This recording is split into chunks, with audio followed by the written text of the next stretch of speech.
The portal did not turn for Duke today. As the portal turns, at least for Duke basketball, taking a day off because Caleb Foster is returning, as he announced earlier today. Little video, little discussion. Caleb Foster going back to Duke. First of all, is Duke really going to give each player like one day? They're gonna let him dominate the news cycle for 24 hours. Of course.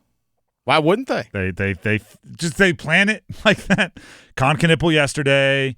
Caleb Foster announces this morning. My guess is tomorrow morning we'll hear from somebody else. Maybe Malawash is going pro, and it's just they're like you get a 24-hour news cycle each. Duke is a machine that way. They have like I don't know YouTube views to go for. Caleb Foster returning to Duke, and I don't say this like facetiously at all. That move better be celebrated by this generation today old school basketball fans, right? If you've ever said kids today don't want to compete, you better be saying Caleb Foster's my favorite player. Why? He has not seen his role increase steadily. He's seen his role be taken away at times, right? He was a healthy did not play in a game late in the season this year. We talked to him last offseason. It was a game against Wake Forest. We talked to him last offseason at Media Day. It was about him being the returnee, him and Tyrese Proctor. He was going to be a starter. It was his chance. He had gotten hurt last year and didn't really get a chance, meaning his freshman year, didn't really get a chance to finish the way he wanted. He was excited about it, came into the year as a starter, playing big minutes, worked his way all the way down to that game against Wake Forest where he was a did not play coach's decision. Even in the second, like in the after that, where he had his little resurgence, he was still playing at times like garbage time minutes. He was playing just a couple minutes off the bench as a spark. He wasn't a huge part of the game. I don't say this exaggerating.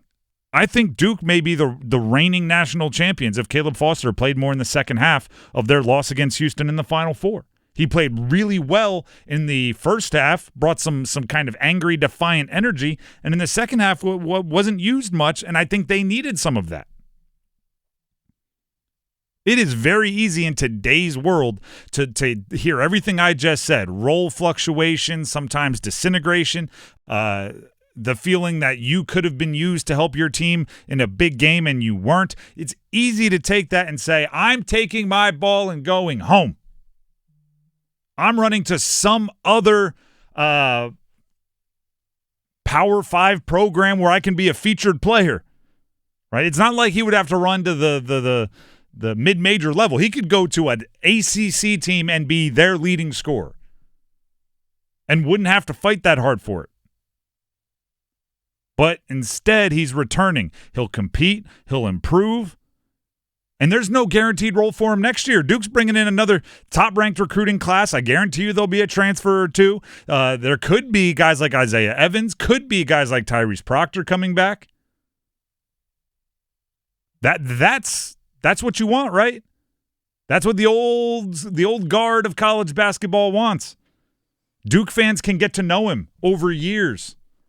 Just like Tyrese Proctor, he was the young stud freshman. Then he was the sophomore that dipped in production. Then he came back as a junior and scored a billion threes in the ACC and NCAA tournament. Well, let's look at Caleb Foster. He was one of the heralded freshmen, gets hurt, comes back for his sophomore year, sees his role go away, coming back for his junior year as kind of the keeper of the culture for Duke that's going to have to integrate the next bunch of newbies.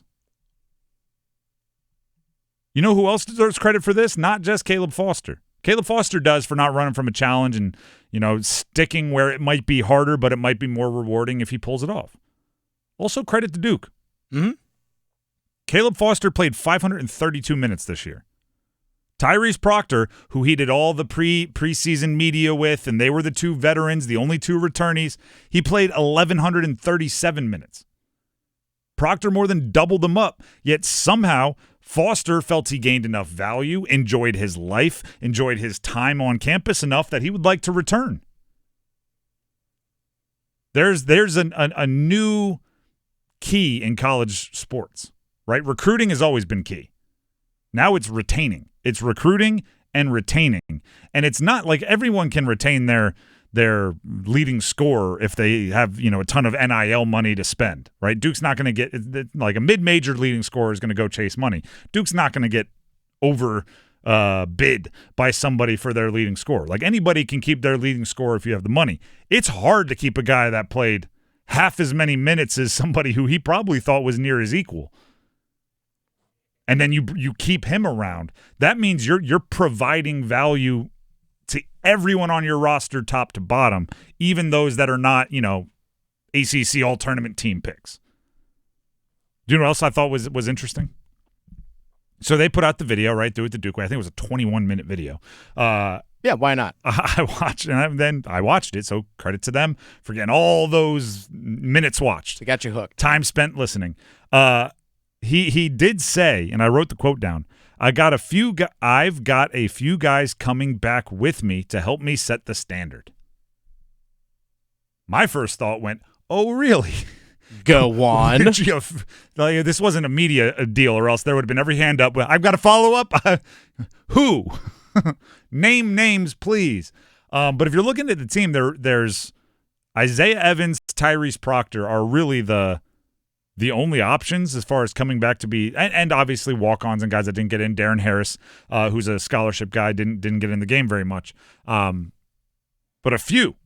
If we count Darren Harris even as one, who else? Well, Malik Brown is going to be a senior next year, so you anticipate him coming back. Patrick Gongba, Isaiah Evans, like you mentioned. The only people that we know that are guaranteed leaving, guaranteed as of right now, that Mason Gillis, Sion James, they're graduated, they're out of eligibility. So, and then Con Knipple announcing that he's going to the NBA. Now, again, we are assuming Cooper Flagg is going to the NBA. Safe assumption. And we're also assuming Common Wallawash is going into the NBA. I think those are both safe assumptions. That's it. We don't know about Tyrese Proctor yet. We just haven't heard anything. I'm sure we'll probably hear something either over the weekend. He'll have his day. Maybe Monday. Maybe Tuesday when we're at the Plaza at Lenovo Center for Game 2. But again, you mentioned there's no guarantee in his role. There's no guarantee what it's going to be this coming year, but there's clearly a strong bond that was built during this course of the season. I talked to Isaiah I talked to Caleb Foster at ACC tournament. I talked to Caleb Foster at the NCAA tournament here in Raleigh, and I asked him about, hey, your role early in the season shifted. You started at the beginning of the year, and then your role got diminished, but then you were starting to get some of those first guy off the bench, that sixth, seventh guy off the bench in terms of the backcourt. And he said, you know what? Whatever they needed me to do, I embraced it. I wasn't going to complain. I wasn't going to whine. These guys needed me to do this, so guess what? I'm going to do it for them. Like, he clearly had that attitude, and I could tell it wasn't just I'm saying the right thing because it's the right thing to say. It was, hey, this is what's needed of me. I want this team to win. I'm here to win for this school, and he bought into that role. And by the way, his actions backed that up. Like, it did. When he got in the game, he was 0 to 60. Yes. If he was out there for 14 seconds, you were getting 14 seconds of ball pressure and driving to the bucket and flexing and everything else. I just think he's somebody that, when people say kids today, I'm always going, not all of them. Some, yes. Highest bidder every offseason are going to hit the portal. They're going to transfer. They're going to chase the highest bidder. Some, yes, if coach threatens them with competition at their position, they're going to leave. They're going to hit the portal. They're going to go look for somebody that'll promise them the easy way. But not all of them. Not all of them.